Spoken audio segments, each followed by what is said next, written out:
All right. Hello, everybody. We are here live on YouTube, and I have two wonderful guests with me. They have become friends in my journey of being a bereaved parent. And we have Dr. Gloria Horsley, and we have her daughter, Dr. Heidi Horsley, with us today. So, thank you so much for being with me.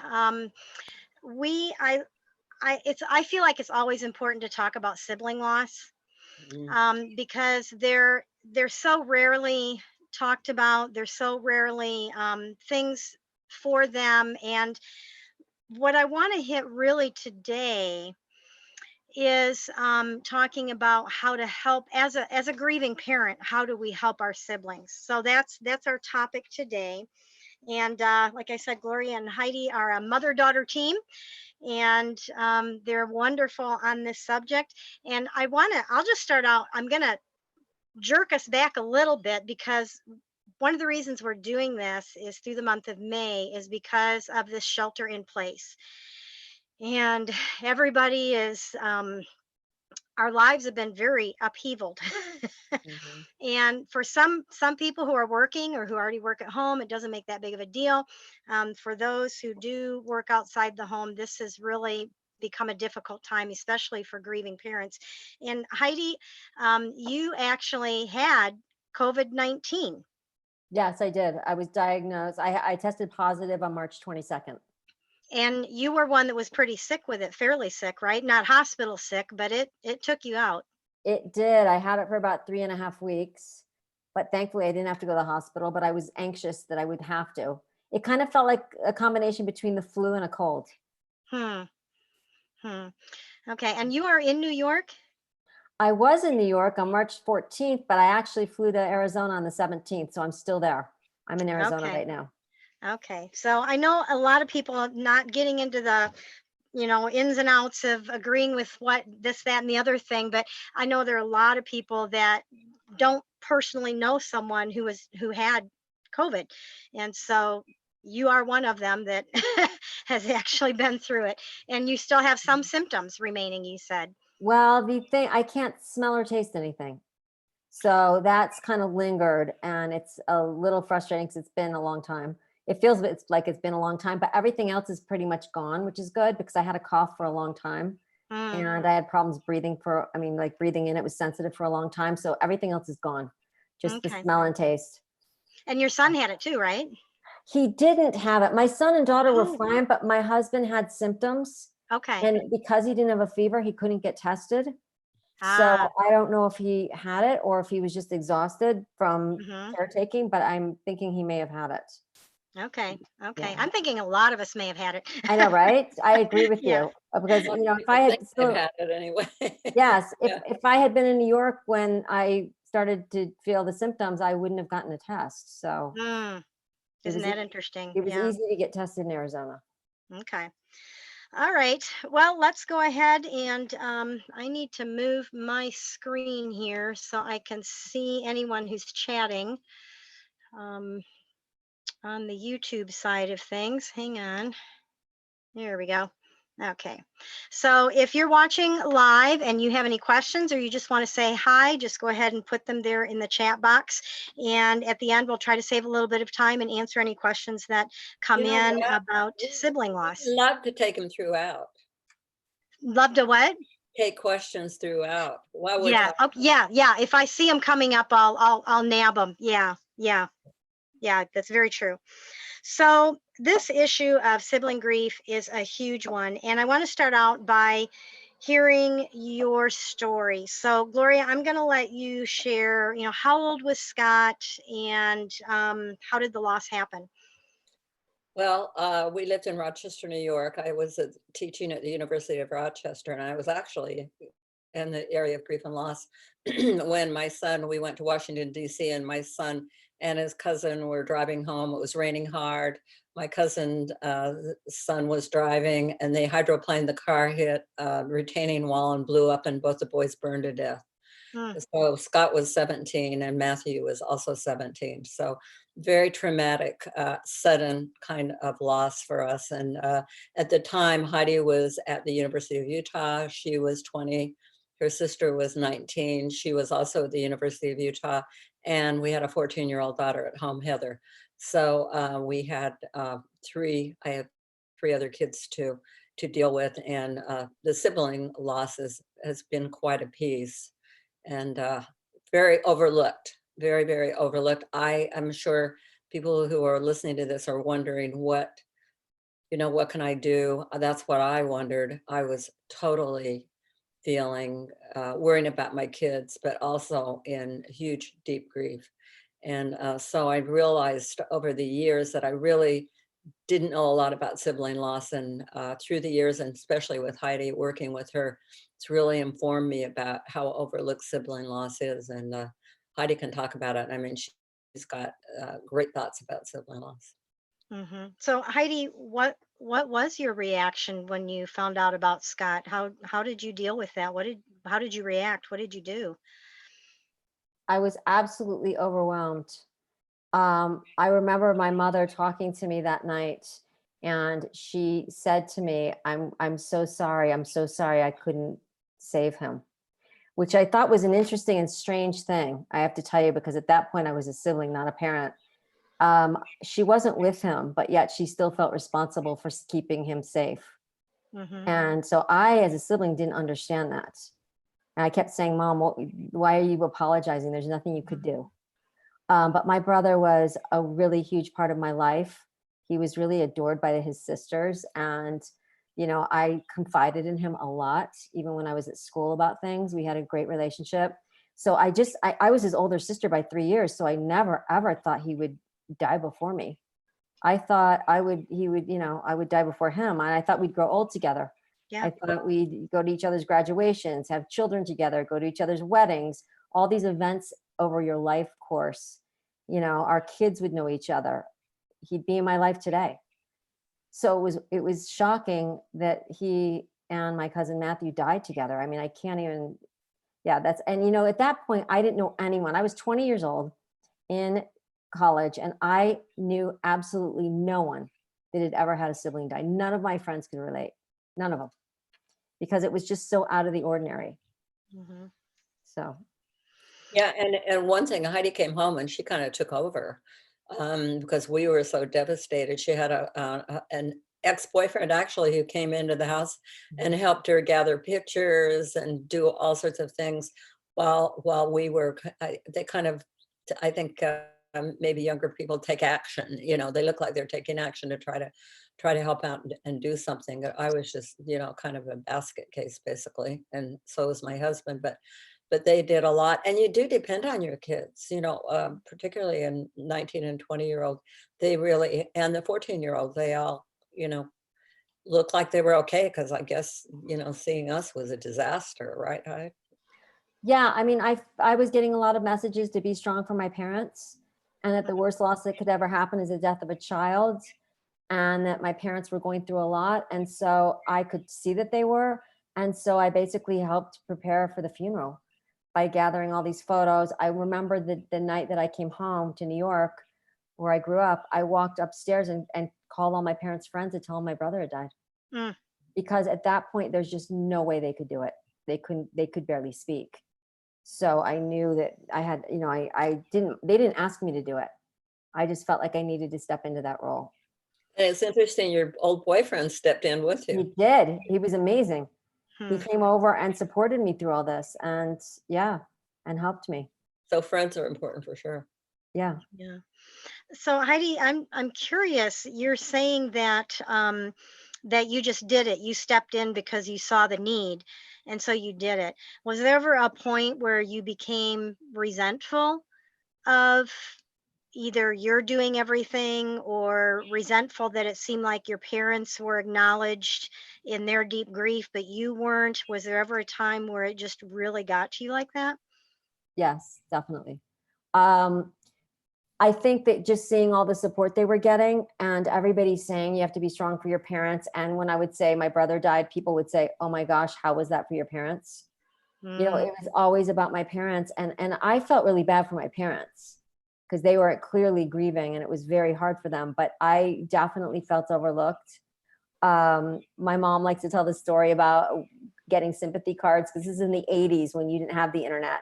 So my parents probably got hundreds and hundreds of sympathy cards. We had thousands, basketball. probably thousands. My brother was extremely popular and I got one.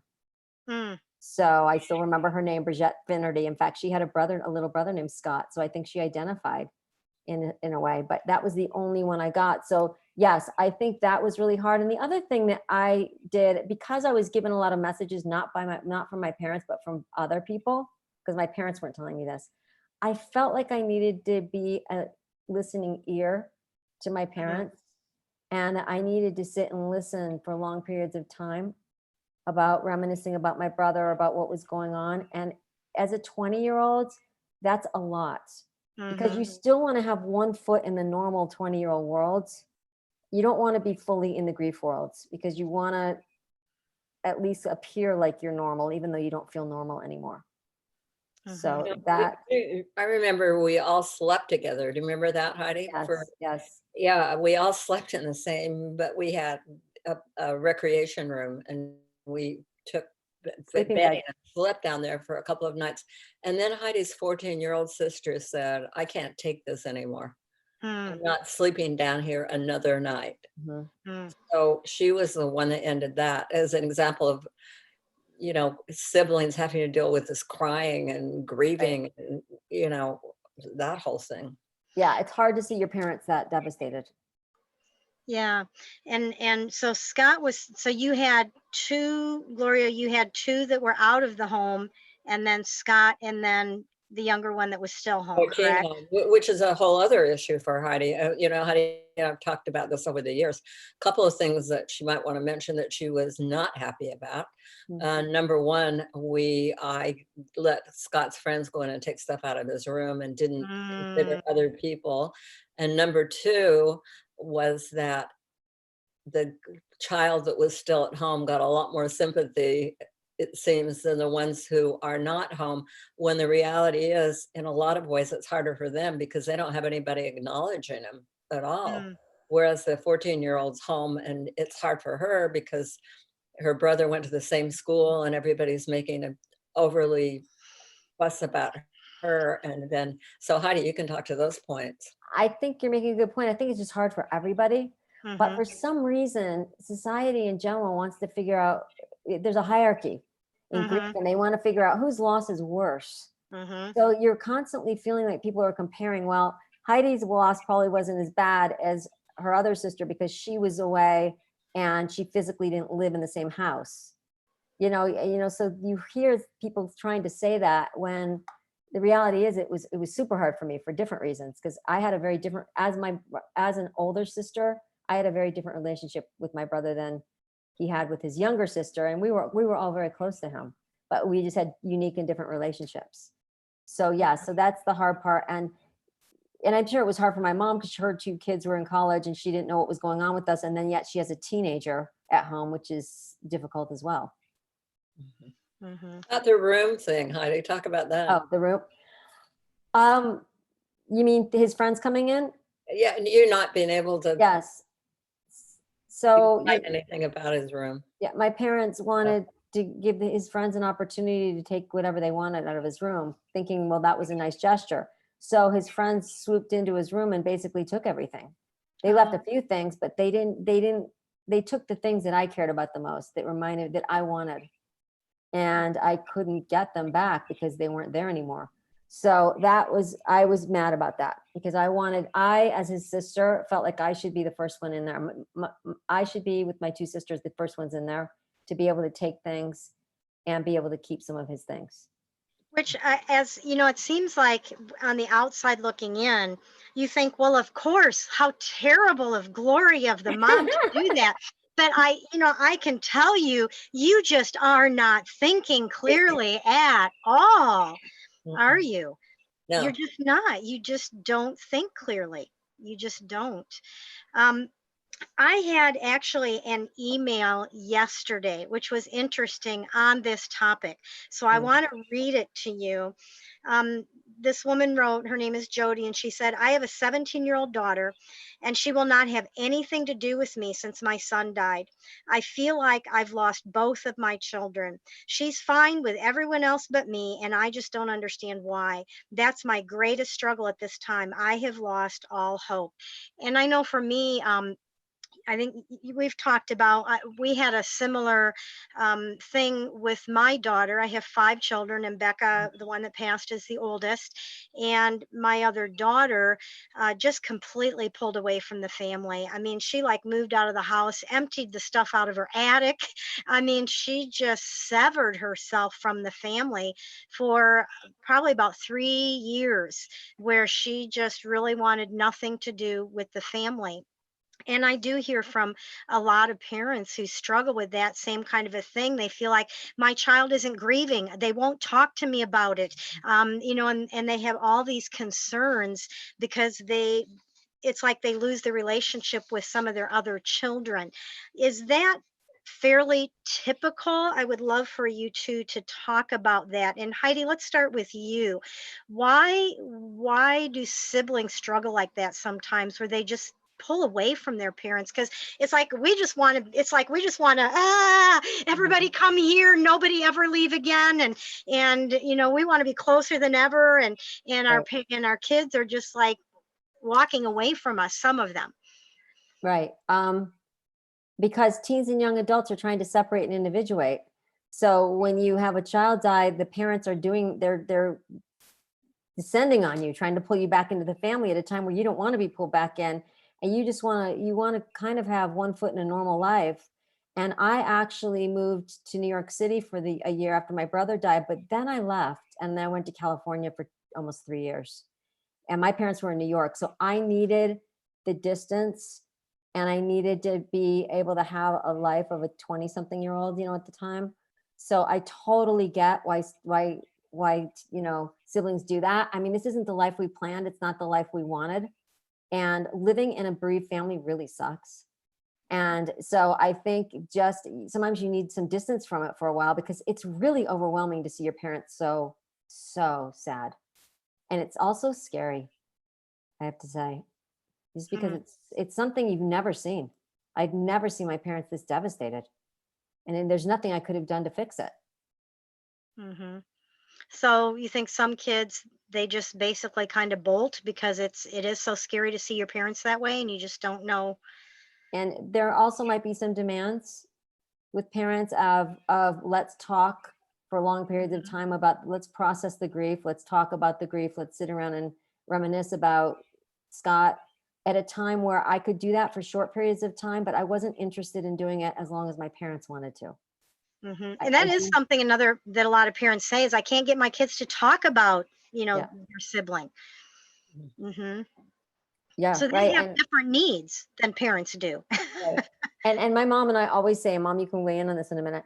We always say, the reason that kids, I felt that the reason that I wasn't talking that much about my brother was I was trying to be a good kid. Mm, I didn't want to upset my parents.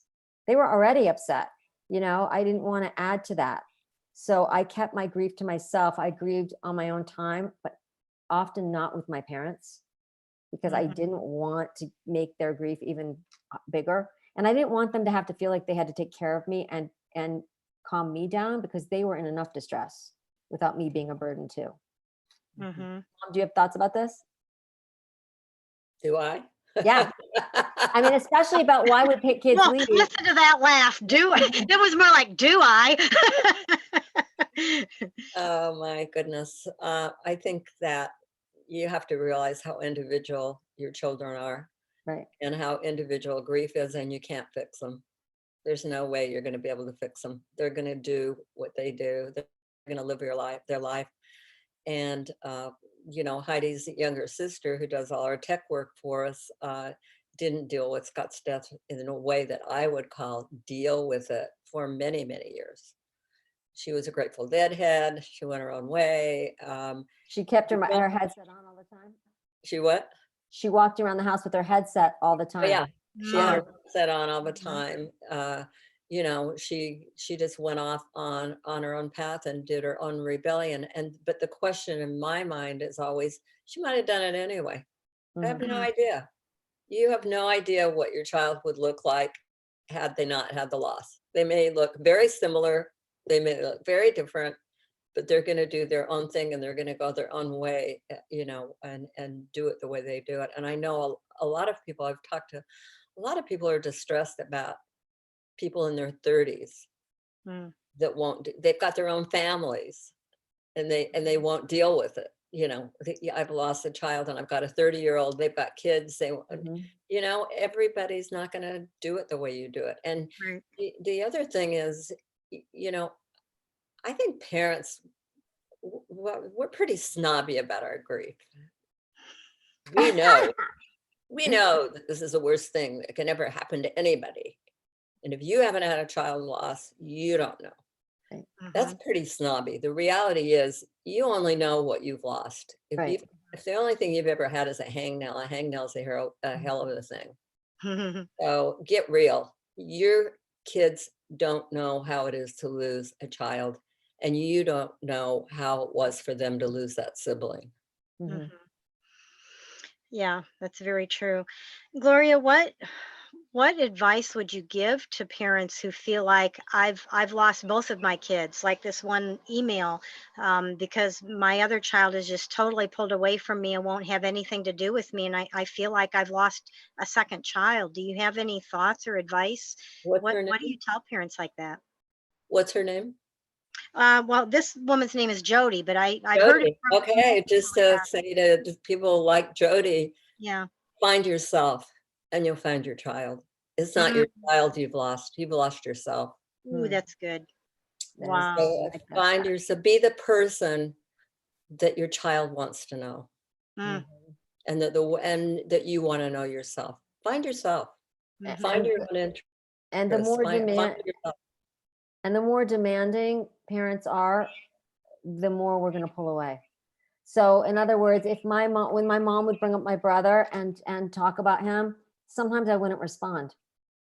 But that's not because I wasn't listening, it's because I didn't feel like getting into a conversation. I actually loved that she kept his memory alive. But mhm, oftentimes I wasn't going to say, "Oh, thanks mom for bringing up Scott. That reminds me," like I wouldn't say anything. Or sometimes mhm, I'd roll my eyes because maybe I wasn't in the mood to have him brought up. So I think that parents get in trouble if they have expectations for the way that siblings should respond to mhm, what's going on. Allow them to have their own path and their own experience. It's okay if we don't comment on what you're saying. It mhm, doesn't mean we're not listening. mm, And you Yeah. don't have to have demands on everybody. There's certain uh, Scott died at this certain time, and we have to all get together on a Zoom or something and talk about it. Maybe you just put a rose on a table and do it yourself, and find yourself. Find It, it. it, It's the grief journey is kind of an amazing journey, I can tell you, over time, and you have an opportunity to find out a whole lot about yourself. I that's mean, true.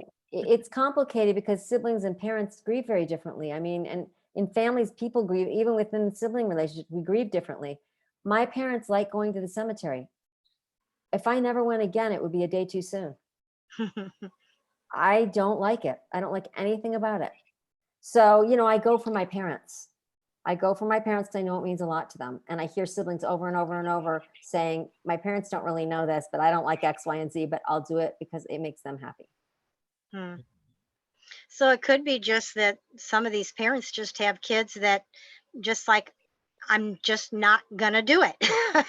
They don't go along just to make their parents Right. happy. That's just because, like you said, we all grieve differently. We all have to process it differently. We're all different. The relationships are different.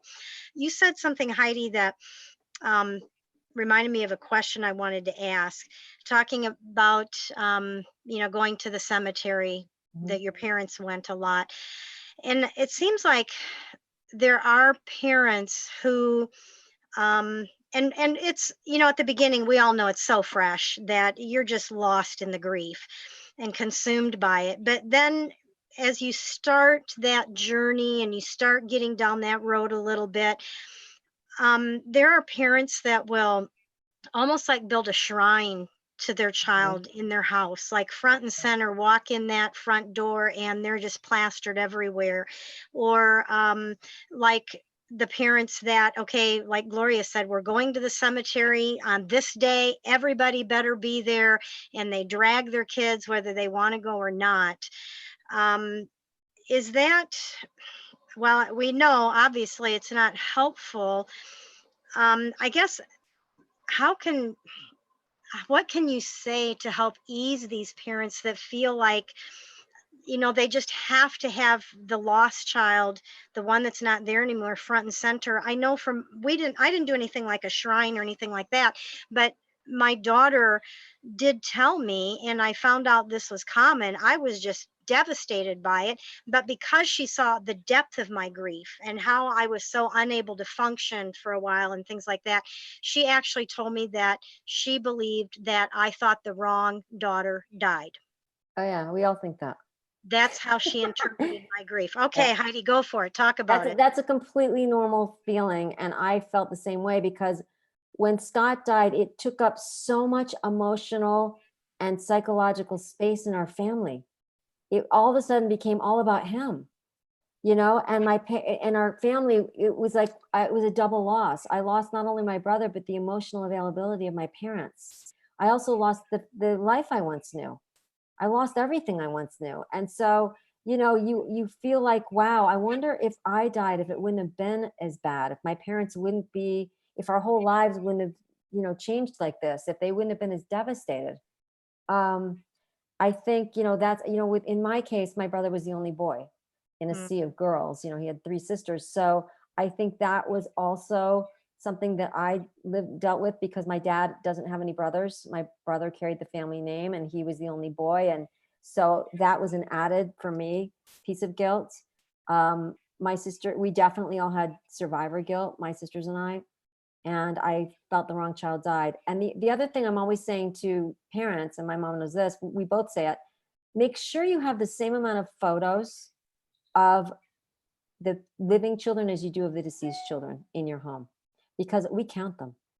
mm, So, I mean, if you walk in, there's 40 photos of Scott and a couple of me, it's like, I'm going to think, okay, well, maybe the wrong child did die, and as far as shrines, I never had a problem with, having shrines to him, but not in every room, because kids and young adults have a much harder time compartmentalizing than adults.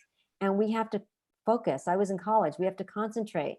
There needs to be rooms where I can go and study, and I can, and I don't have reminders of my brother, because if he's in every single room, I'm going to be distracted, and I'm going to be grieving, and I'm going to be thinking of him and thinking of the trauma of the fact that he died. So don't make every room a shrine. Mom, do you have any thoughts? Yeah, well, I was just thinking about, you really need to be careful about holidays and things like that, because I hear people say, I'm not going to celebrate Hanukkah, or I'm not going to celebrate Christmas or Easter. He died around Easter, all that. You got to watch out, because that's telling your other children they're not enough, Mm-hmm. that these holidays can't happen anymore. They're not enough. And I think, don't you think they're not enough's the big thing, Heidi? Big, especially if, and also if parents are saying, I don't want to live anymore. Mhm. There's no reason to be here. I can't go on. I can't tolerate this. That is telling us we're not enough, and we listen to that. We hear that. And then we really feel like the wrong child died. mm. Yeah, that's rough. Heidi, how valuable, how important do you think it is for siblings who've lost a brother or sister to find ways to connect with others who have experienced that?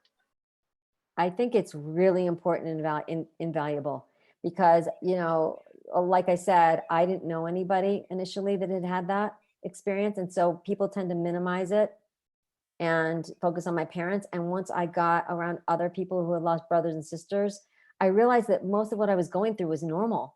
Mm, I wasn't crazy, or it wasn't weird that I had survivor guilt, or that I thought the wrong child died, or that my parents were getting on my nerves for grieving too much around me, or whatever it is. We would talk, and we had so many shared experiences. And now we're such close friends that, 10% of our lives are talking about our brothers and sisters, but the other 90% is just getting together and having fun and taking a break from the grief.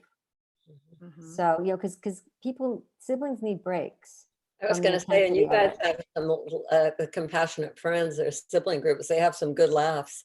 It's fun. Most of what we do is fun because we are living in the intensity of a bereaved family.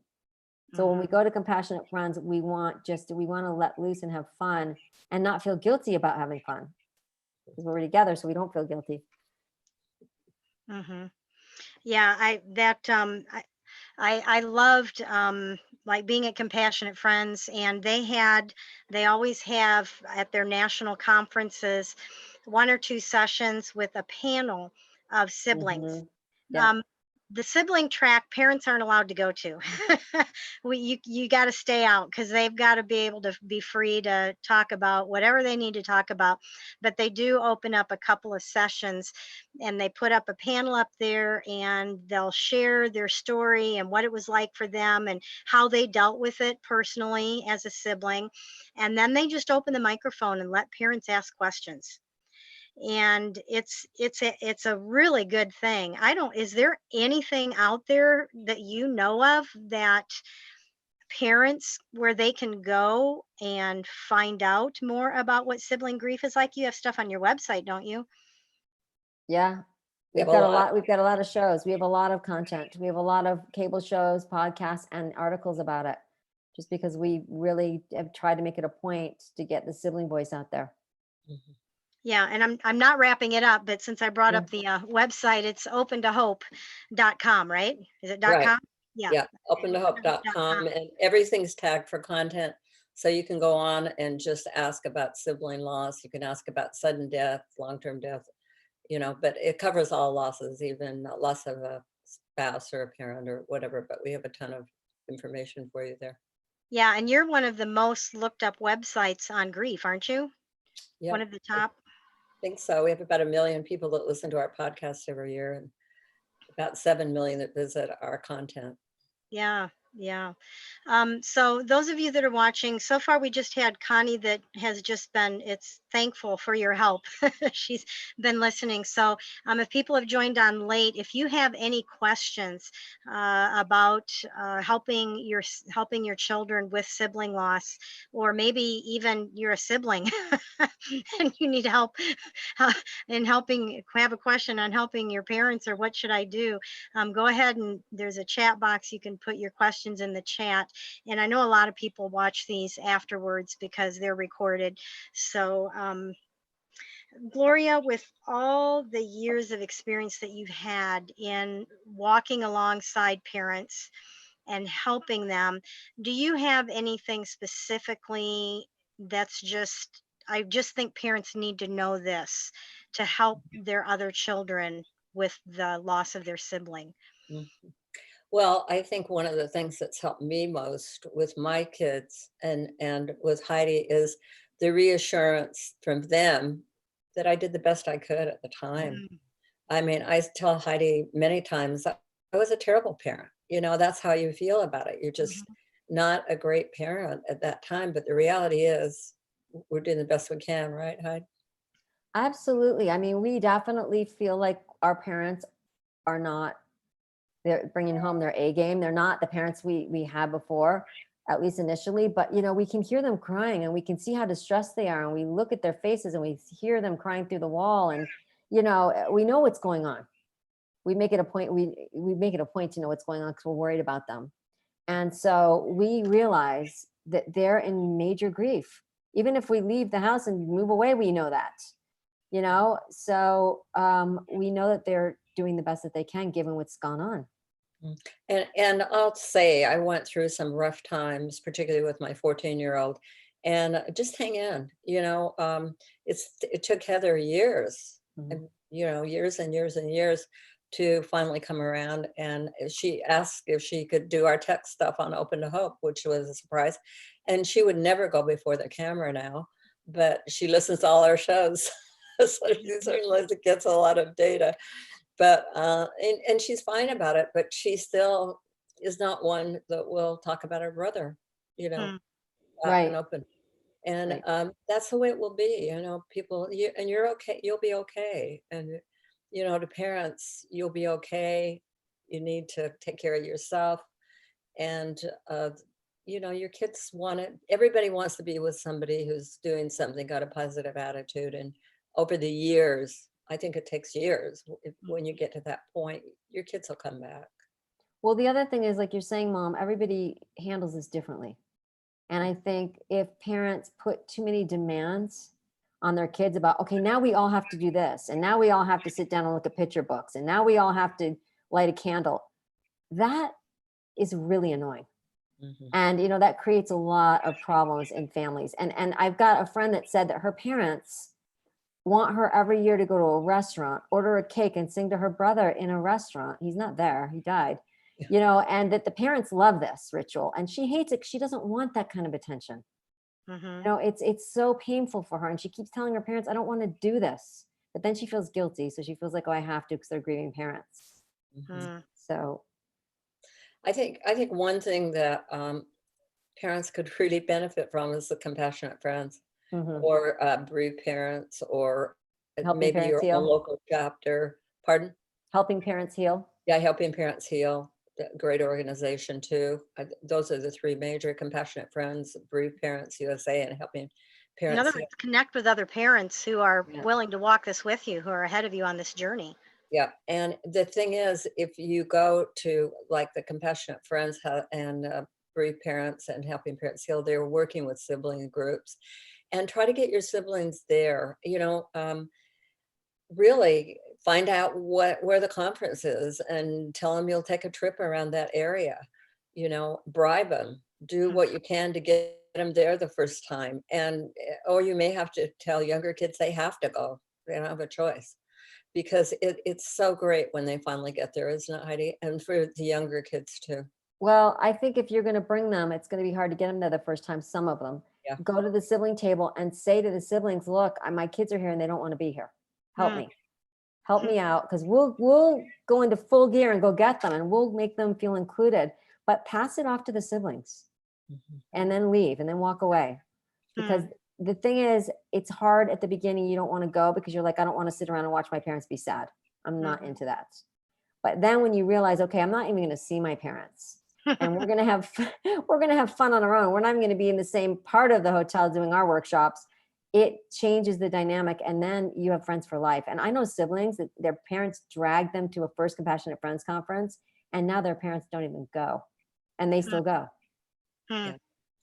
Yeah. And I want to say there are parents who are really worried about their kids. I Yeah. mean, they have good reason to be worried about them. Their grades have dropped. They're spending time alone.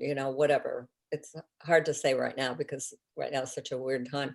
But Right. looking at your kids over time, I would say, people ask me, because I did a lot of family therapy. How do I get my kids into therapy? I really think they need help. They need to go. I've talked to them. They won't go. And my comment is, if your kids won't go and you really feel you're concerned about them, you might even be fearful that they might hurt themselves, or they may have done some cutting or something. So you need to get help. And my suggestion is always go yourself. If you Mm. can't get your kids to go, go yourself and find somebody who understands the world of grief and loss.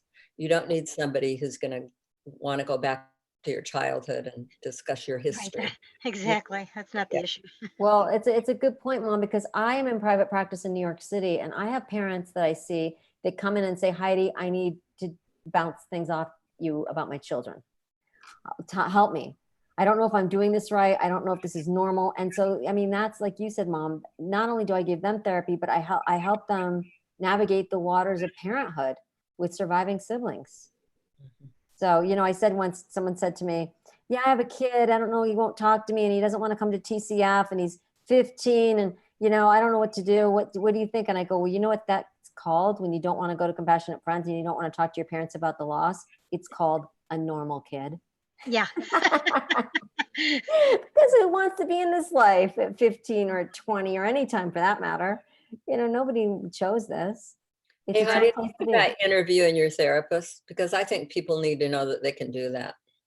Definitely. I think it's important to shop around. I think it's important to ask provocative questions. Say to a therapist, how how long do you think it takes to get over a child dying or a sibling dying? Be a little provocative. See if what they say to that comment, that statement. I mean, so ask them what their belief system is on loss, grief and loss. To see if they're on the same page as you. Because we don't get over things, we learn to live with things, because some therapists can be judgmental and critical, as can the world, and think, okay, in a year you should be here, and in 2 years you should be there. So you've got to make sure that you have a good fit. If you don't feel completely comfortable and safe in that office saying anything you want, don't go back. Go to somebody else. So glad you said that. So glad you said that. Yeah, a lot of parents need to know that. And taking your kids, I got all my kids in therapy because I happened to have been a therapist at the time. And so everybody went to therapy. They lasted what, 1 or 2 sessions, Heidi? I was there for 1 session because the therapist was a really bad fit. And I felt so much worse after, so much worse. I was definitely in a space of, I don't know how I'm going to live this life. I don't know who I am without my brother. I don't know why I'm here. I don't know if I want to be here. I mean, just all these existential questions. And I went into his office and I really needed to talk about the way he died, because I needed to tell it in detail, because it was something I didn't share with people, because people don't want to hear that, the details, but I needed to get it out. And he didn't want to go there. He basically said, you know what, we'll talk about the way he died later and that trauma, but right now that's for, weeks from now. Right now we need to talk about the day you were born. What? I didn't want to talk about the day I was born. I wanted to talk about how I'm going to get through today. Exactly. And we went to a family therapist in Rochester that was a very well-known family therapist, because I was teaching at the University of Rochester, and we went in there and he interviewed Heather, and he came out and he said, I think you need to send her to boarding school. And I just said, she's in the middle of grieving her brother's death. I looked at him and I said, he's not going anywhere. Brother just died. What are you talking about? Yeah. Right. Yeah. I'm sure she told him what a disaster we were. Yeah. So anyway, yeah. And you do have to have a sense of humor if you can, especially later on, about some of the dumb things like that. Definitely.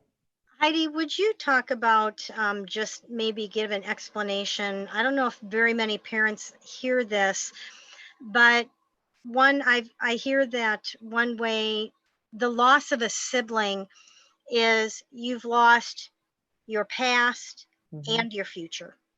Right. And your present. And your present. Yes. The whole thing. And so as a parent, I can say, well, I've lost all that too. Right. I think that we know things about our siblings our parents don't know. Oh, that's so true. And they will never know, because I will take that, because there's stuff that you do, you rebel, you do things, right? As siblings, you cover for each other, I mean, it's normal. My brother was 17 when he died. He was great. He was a wonderful person, an athlete, etc., but he wasn't a saint. I wouldn't have wanted him to be. So we lose that history and those stories, etc. And the future that we've lost is our life, our entire life, until we grow very, very old. We keep having milestones, and our brother is never there. I mean, when my kids were born, when my oldest son was born in 1998, it was bittersweet. It was wonderful, but I was like, I looked at Alexander and thought, it's so weird because Scott's DNA is in here. Yeah. And then I thought, you'll never meet your uncle. So, and over the years, sometimes my son will remind me of my brother, and I'll think, gosh, I wish he knew him. And then I adopted my daughter in 2006 because I wanted my son to have a sibling. And because I thought the sibling bond was so important, and they have a great bond. But again, my kids don't know him. So the losses kind of continue. I think one of our biggest jobs as a sibling is to keep our brothers and sisters' memories alive. People that didn't know them, for our children, for generations that come after us. And my kids know my brother through me. So it's great. I remember on the sibling panel that a couple of them talked about how they purposely went off they needed to have a life where people didn't know they had lost a sibling, Mhm. and how parents were so hurt by that. How could you possibly want to live this life and pretend like you never had that sibling? Right. Is that fairly common? I think sometimes. I think that when you're a teenager or a young adult or a child, people don't know how to respond if you say you had a brother that died. It's not like a mature adult. So you have to be very careful on who you share these things with, because you don't want to be seen as, ew, that's the girl whose brother died. Mm, You know, you want to be seen as, oh, you're a normal 20-year-old. So, you know, it brings a lot of guilt though, because sometimes you choose not to share that information. I didn't always share that information because you're kind of looking at the person across from you going, how they're going to respond. Is this going to be weird? Is this going to be like something that's going to put a damper on this party? You know, people used to say about me, find Heidi and you'll find the party, mm, and that's why they liked me. I was positive, optimistic, and fun, and they didn't want the new Heidi. There was a little tolerance in college for grieving Heidi. mm. After 2 weeks, people were like, you need to move on. You need to get over it. We want old Heidi back. So yes, I think sometimes you do. I've heard this. I've seen it firsthand over and over. You do kind of want to live normally and hide that identity sometimes of a grieving person that had a brother die. That's a lot of pressure. However, yeah, however, I think you cannot run away from it. You can't leave it. You need to come back and touch it someday. I would say to anybody who's watching this or listening to it, consider retouching it if it's been years. Well, you wouldn't be on if you wouldn't, but anyone they should consider retouching those losses. You can't leave them. I mean, you have to live them. You have to go through them. You have to touch them. You're just not a whole person without doing it. And I just don't think you can walk away from it. If somebody told me they had walked away from this life 30 years ago, I would say, you might want to go back and retouch it. Mm-hmm. Why? What's there that you had to walk away? Well, Or do you I totally agree with that. I think that siblings are ambivalent. They don't want support and they do want support. Mm, So I wanted people not to know and I wanted them to know.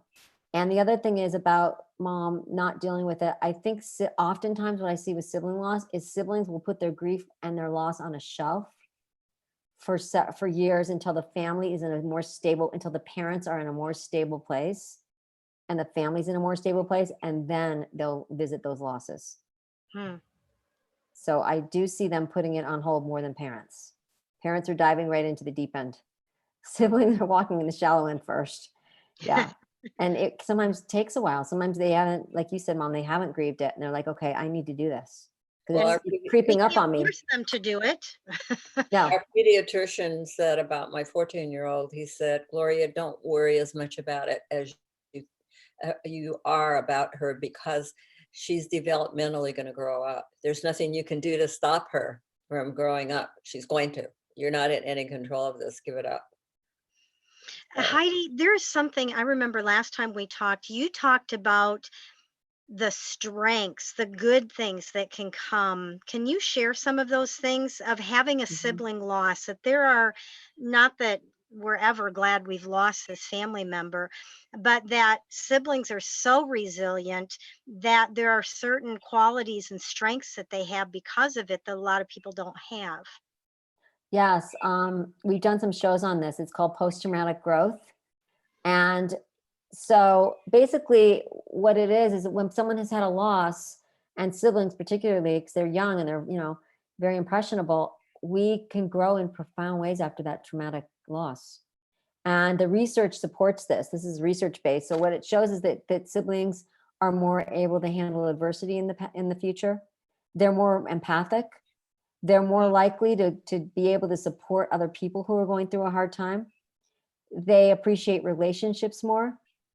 They become more spiritual often. So there's all these ways they have more meaning and purpose in their lives. So when they get, to the other end of this and are in such a grief state, these things have been shown that we really grow. Mm-hmm. And oftentimes we're more mature than other kids our age. So there's a lot of hope there. Mhm. Definitely, definitely. You can be happy again. I always say my brother's death for me defined my life, but it didn't destroy my life.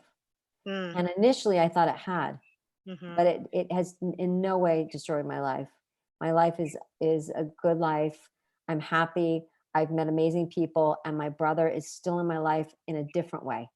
mhm. I continue a relationship with him, a continuing bond. I think about him all the time and think about what he would say and remember him in good ways.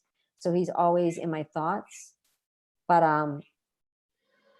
yeah, so that the continuing bond is very, very strong for siblings. They did a study in 2012 that said the continuing bond among siblings is stronger than it is among parents and children. Mm, And I think it's because we walk this journey together.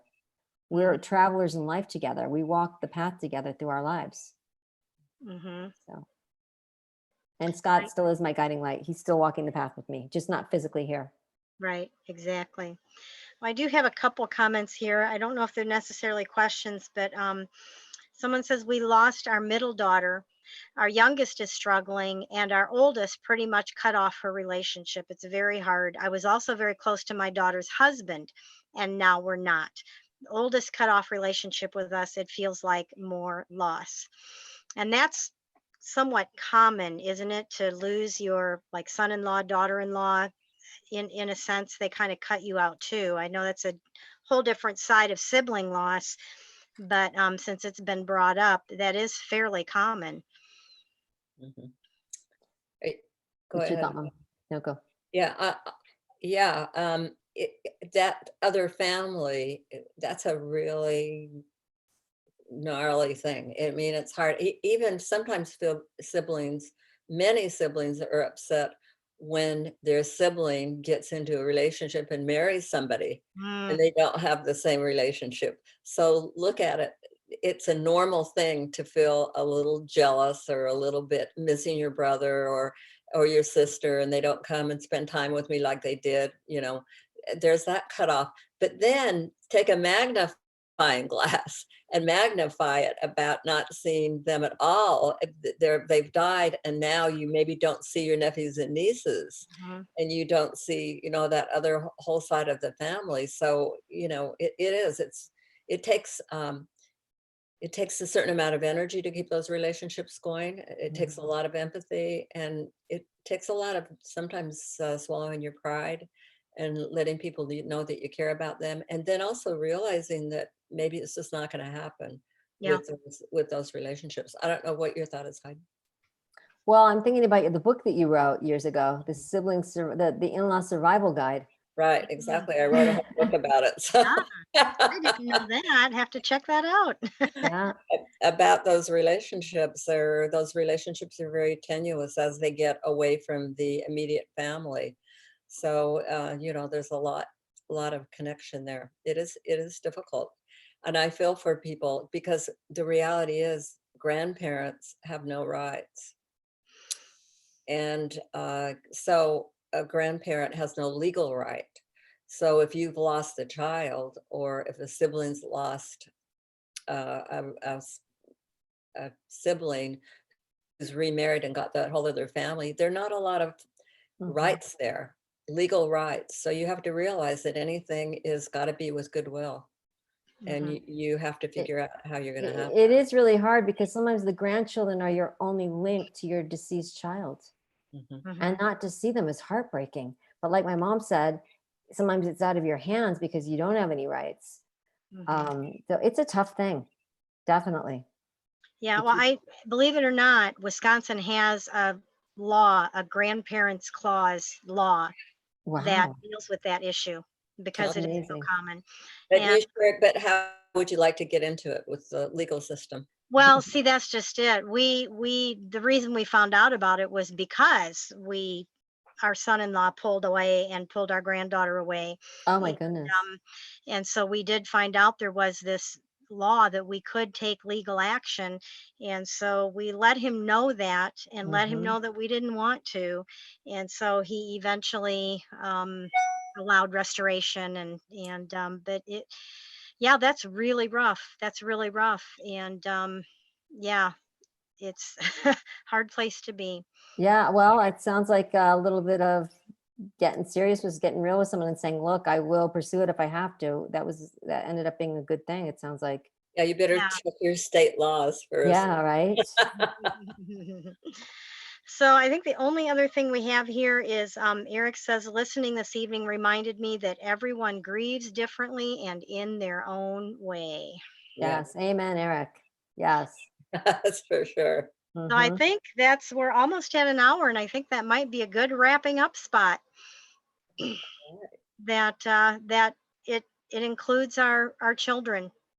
It's funny because it's like we know we're willing to say there's no wrong way to grieve until it's somebody in our family, and then you're doing it wrong. Exactly. So, Yes, As long as you're not of harm to yourself or others. right. exactly. And I'm so glad you had brought that up, because that was something I was going to ask you about, Gloria. So I'm glad you brought up the whole counseling bit and everything. So maybe you can just, what are some signs that, okay, this is serious enough, I need to involve somebody in my child's life? Yeah, why don't you take that, Hyde, because you're doing counseling like that every day now. It's really hard. It's going to be a judgment call. My mom's always saying, get a friend that you trust their parenting and tell them what's going on, or go to a counselor. But I think you high risk behavior, getting into drugs, drinking a lot, get speeding, because sometimes kids can be risky. Isolating. You can be in your room and not be isolated. Hmm. So where do your kids get their confidence from? Where do they get their sense of self from? It might not be from their grades. They might be D students. I was a D student, but I was an A plus in social life in high school. So, that was where I got my confidence. So my mom and I are always saying, kids will rebel and they'll look differently than you, et cetera. But if they stop bathing and if they stop showering, if they stop caring what they smell like, that's a sign. If they start talking and saying, I don't want to be here anymore, I hate my life, I want to die, take it seriously. Even if you think they're being provocative and you don't think it's real, still take it seriously and say, tell me more about that. Because Mm. sometimes if you ask them and they will say, I'm not serious, I hate my life right now.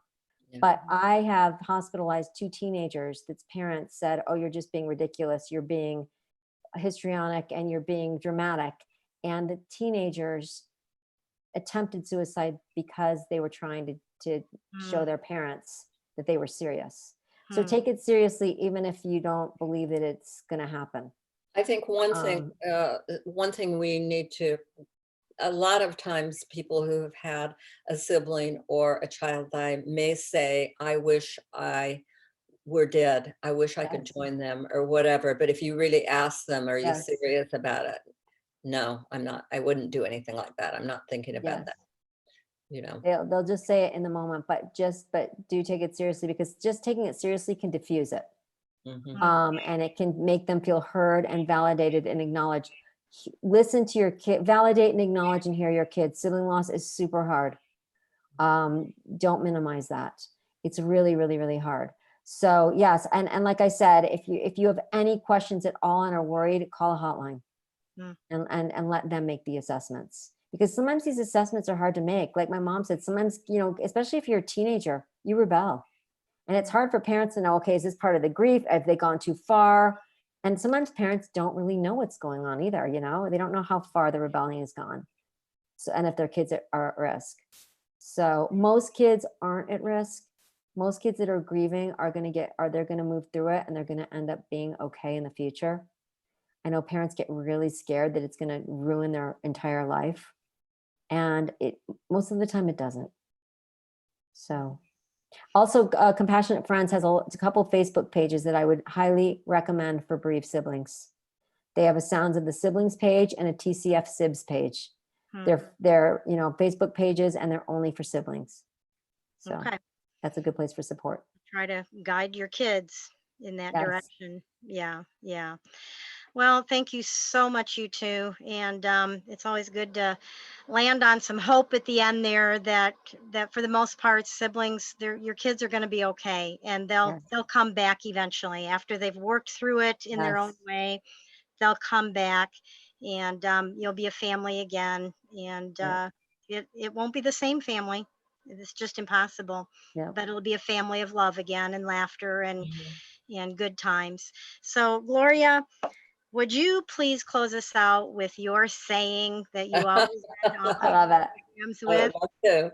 Okay, so Laura, thanks everybody for being with us today. And Laura and Heidi and I want to remind you all that if you've lost hope, please lean on ours until you find your own, and God bless.